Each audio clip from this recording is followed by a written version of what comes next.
Hello friend, स्वागत है आपका आपके अपने चैनल के स्टडी क्लासेज में। फ्रेंड, आज की क्लास से मैं न्यू सेशन हिस्ट्री करवाने जा रही हूँ। आज की क्लास में मैं दिल्ली सल्तनत के गुलाम वंश को करवाऊंगी। तो चलिए फ्रेंड्स, बिना देर किए हम लोग दिल्ली सल्तनत के गुलाम वंश को देखते हैं।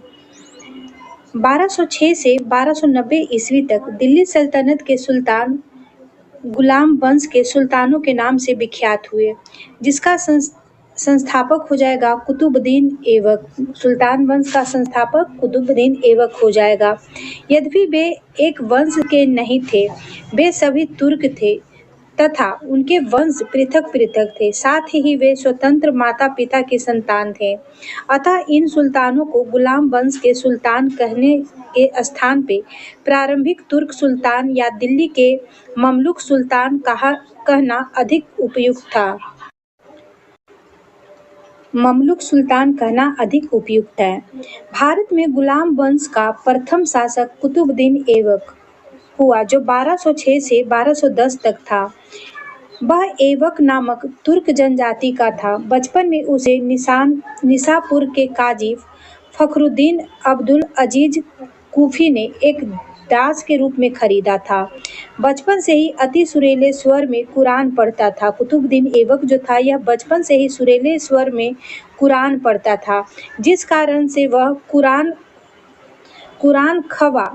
का पाठ करने वाले के नाम से प्रसिद्ध हो गया।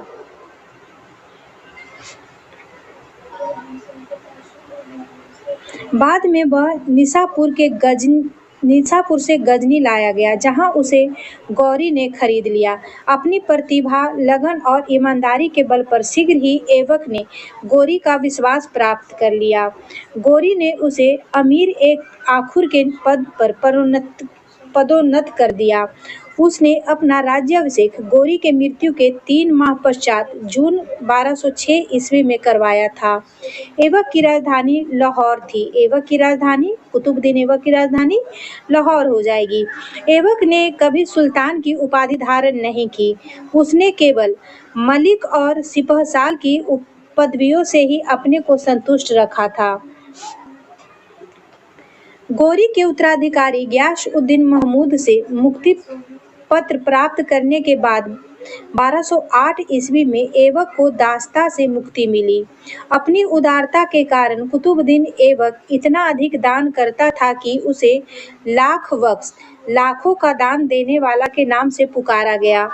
ऐबक ने दिल्ली में कुबत-उल-इस्लाम और अजमेर में 2.5 दिन का झोपड़ा नामक मस्जिदों का निर्माण करवाया। उसने दिल्ली में स्थित कुतुब मीनार का निर्माण कार्य प्रारंभ किया, जिसे इल्तुतमिश ने पूरा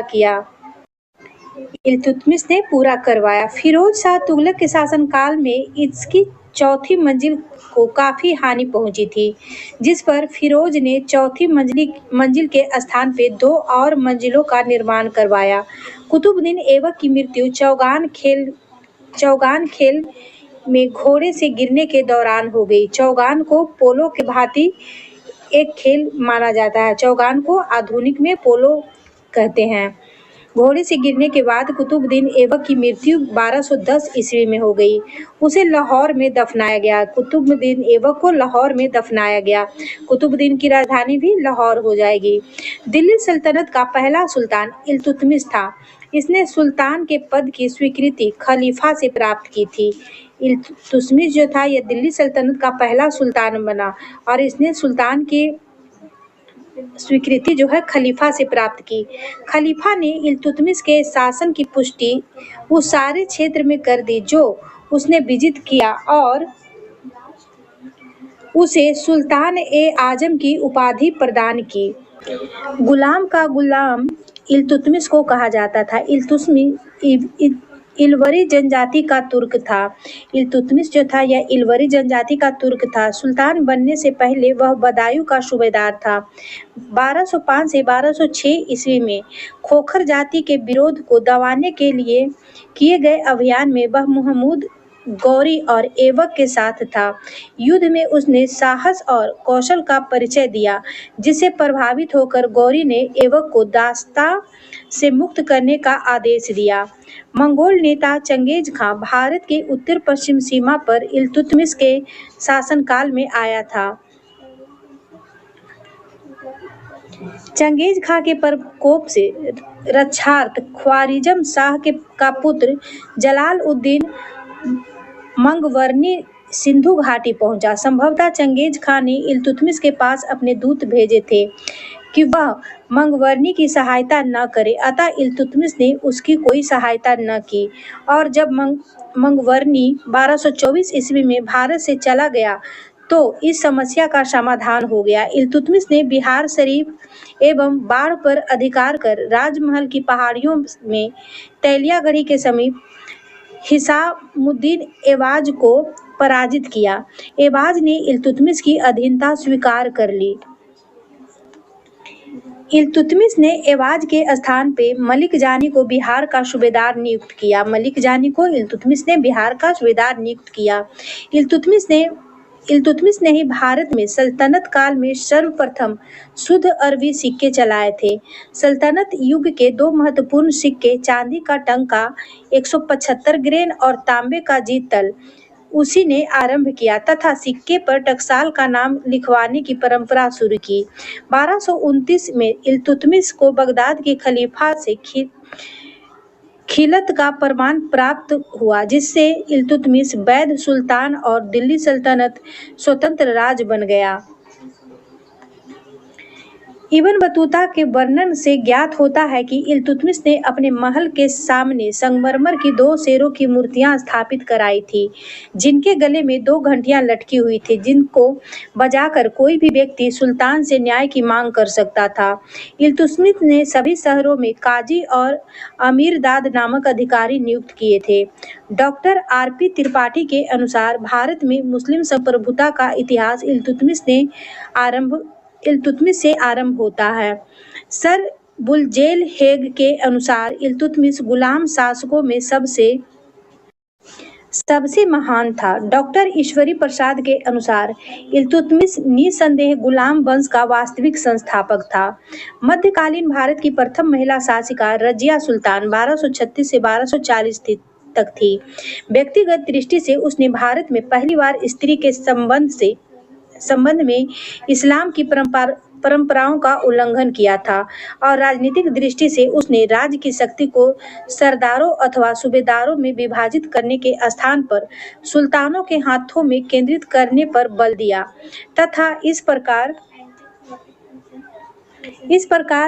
उसने इल्तुतमिश के संपूर्ण प्रभुसत्तात्मक राजतंत्र के सिद्धांत का समर्थन किया,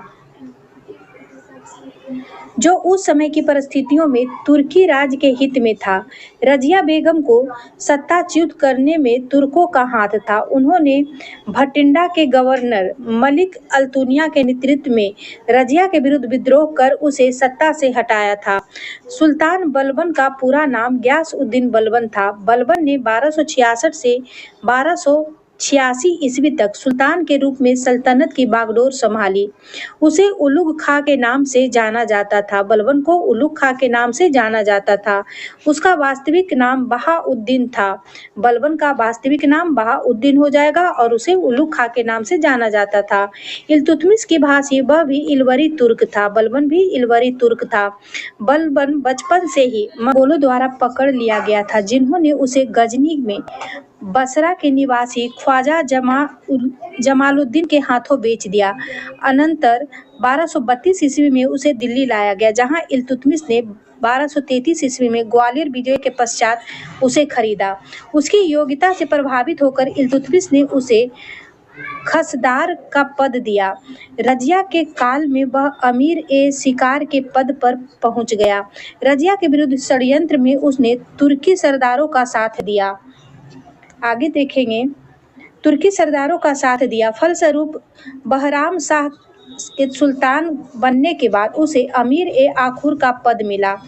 बदरुद्दीन रूमी की कृपा से उसे रेवाड़ी की जागीर मिली।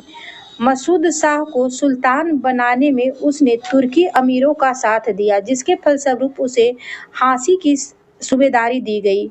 1249 ईस्वी में बलबन ने अपनी पुत्री का विवाह सुल्तान नासिर-उद-दीन से किया।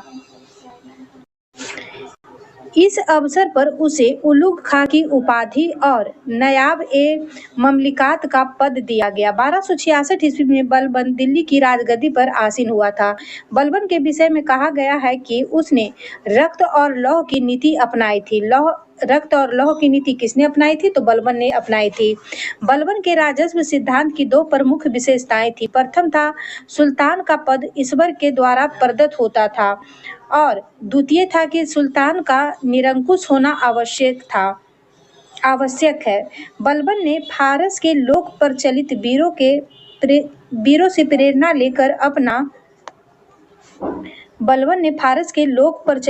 से प्रेरणा लेकर अपना राजनीतिक आदर्श निर्मित किया था।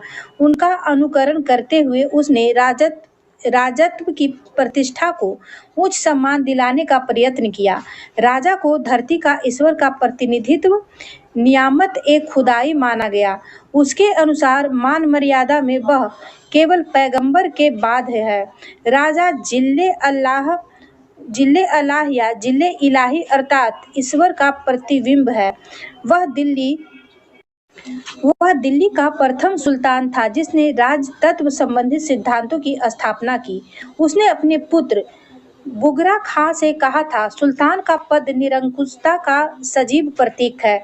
बलबन ने ईरानी बादशाहों के कई परंपराओं को अपने दरबार में आरंभ किया। उसने सिजदा जिसे भूमि पर लेटकर अभिवादन करना कहा जाता है, सिजदा और पाबोस की रीतियां प्रारंभ की थी। पाबोस जो है सुल्तानों के चरणों को चूमना, उसे पाबोस कहते थे। ये दोनों रीतियों को आरंभ किया था। उसने अपने दरबार में प्रति वर्ष फारसी त्योहार जिसे नौरोज के नाम से जानते हैं, नौरोज जो है यह फारसी त्योहार है। फारसी त्योहार बड़ी शान और शौकत के साथ मनाने की प्रथा आरंभ की थी। मंगोलों से मुकाबला करने के लिए बलबन ने एक सैन्य विभाग दीवान-ए-अर्ज की स्थापना की थी। दीवान-ए-अर्ज कौन सा विभाग है? तो सैन्य विभाग हो जाएगा। बलबन ने अपना सेना मंत्री दीवान-ए-अर्ज इमाद-उल-मुल्क को बनाया था। इमाद-उल-मुल्क जो है यह बलबन के काल में सैन्य विभाग का सेनापति था, जिसे दीवान-ए-अर्ज कहा जाता था, जो अत्यंत ईमानदार और परिश्रमी व्यक्ति था। बलबन ने उसे वजीर के आर्थिक नियंत्रण से मुक्त रखा ताकि उसे धन की कमी ना हो। फ्रेंड, इसी के साथ आज की क्लास में मैंने गुलाम वंश के कुतुबुद्दीन ऐबक का काल करवाया है।